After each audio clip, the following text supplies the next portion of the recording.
66 billion suns compressed into a single point. The light of 140 trillion stars, a whole so vast that our entire solar system, including the orbit of Neptune, would sink into it whole without ever touching the sides. An object where time itself nearly stops. Hours for you, centuries for Earth. This is not science fiction. This is a real place in the universe.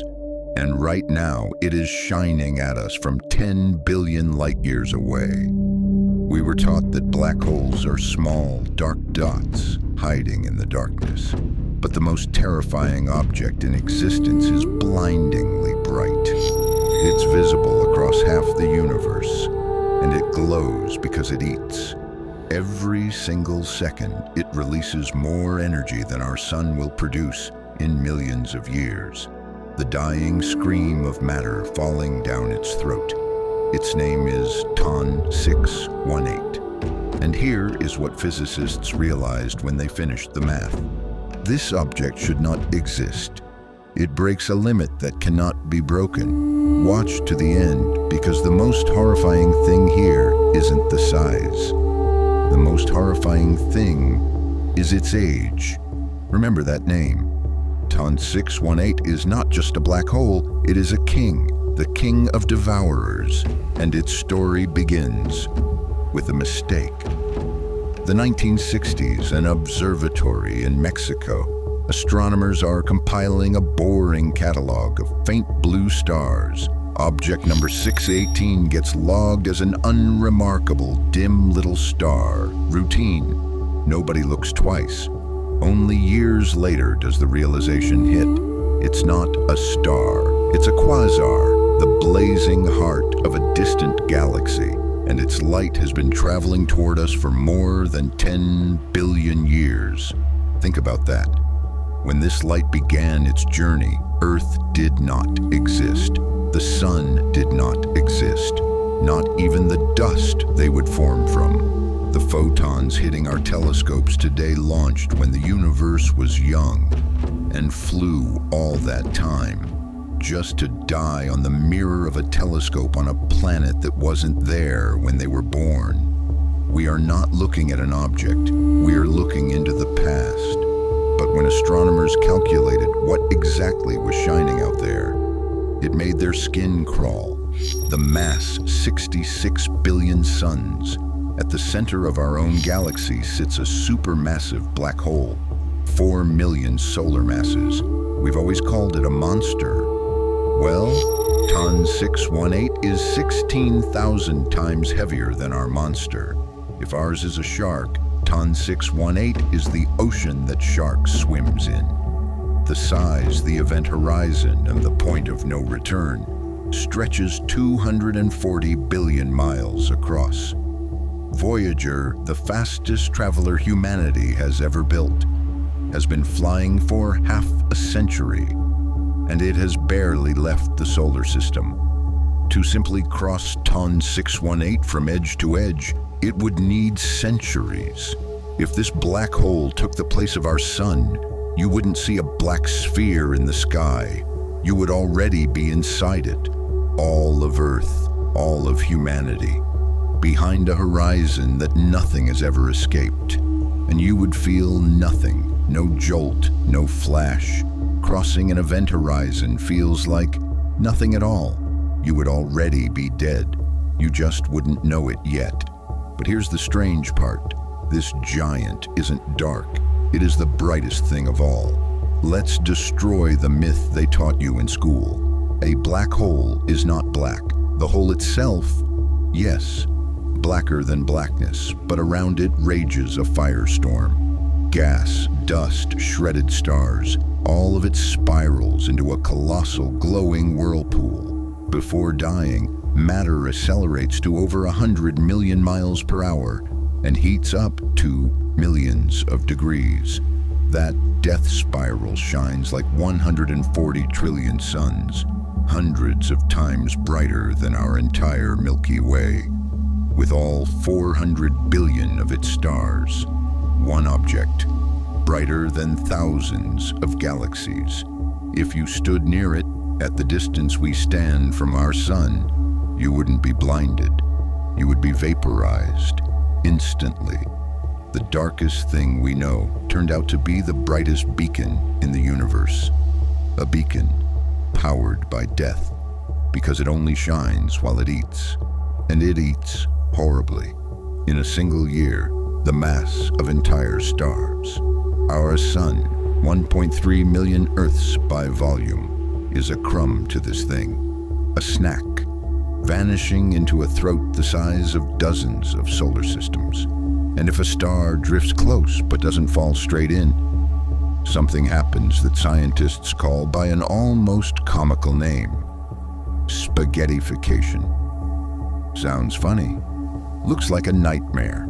Gravity pulls the near side of the star so much harder than the far side that the star gets stretched into a thread, a glowing noodle of plasma millions of miles long, wrapping around the black hole and vanishing. The same would happen to you. Your feet would start falling faster than your head. You'd be stretched by inches, then feet, then miles. You would become a thread of atoms. But even that is not the most horrifying part. The most horrifying part is time. The stronger the gravity, the slower time flows. That's not a theory. It's a measured fact. The GPS in your phone corrects for this effect every single day. And near TON 618, the gravity well is so deep that time nearly freezes. Hover near the horizon for a few hours, and centuries pass outside. Come back, and you'd find a world where everyone you knew died long ago. You wouldn't age, but you would lose everything.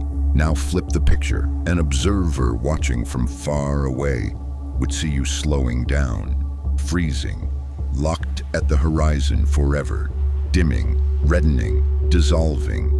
To the universe you never fall in. You hang on the edge for eternity, like a fly in amber. Who's right? Both. At the same time. That is how reality actually works. And beyond the horizon itself, it's no longer time that breaks. It's physics. Einstein's equations say that at the center, all that mass is crushed into a point of infinite density, a singularity. But here's the honest truth that rarely gets said out loud. Physicists don't believe in that infinity. Infinity in an equation is not an answer. It's a white flag, the place where science raises its hands and says, beyond this, I don't know. Inside TON 618 hides the answer to the biggest question in physics, locked behind a horizon that not even light escapes. And now we've reached what I promised, the most horrifying part, the age. We see TON 618 as it was in the young universe, just a few billion years after the Big Bang, and it already weighed 66 billion suns.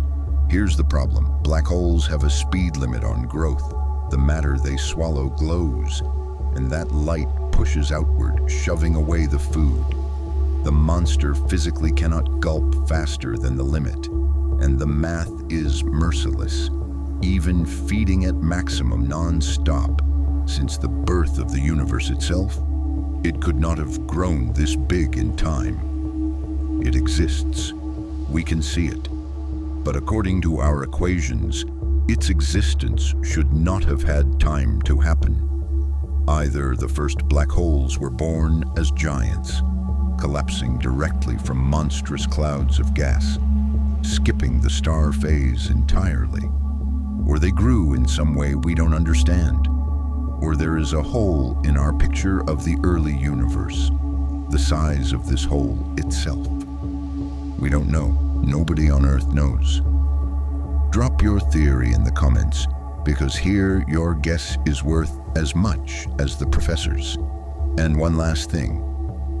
All of this light traveled 10 billion years, which means there is no right now for TON 618.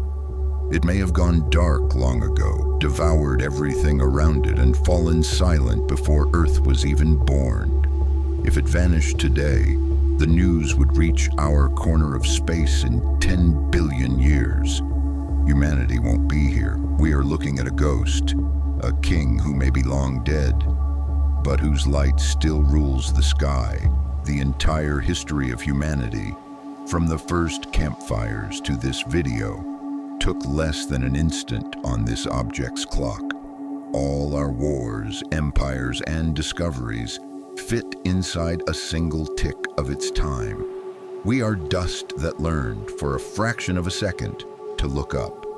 But you know what's remarkable? The dust looks. A creature 6 feet tall, living less than a century, managed to weigh a monster of 66 billion suns on the far side of the universe. Maybe that is our answer to the abyss. The universe is full of things that should not exist, but do. Objects brighter than trillions of stars, places where time stands still, mysteries that make science raise its hands. That is exactly what this channel is about. Subscribe, because the next story is about a place where physics breaks even harder, and it's much closer than you think.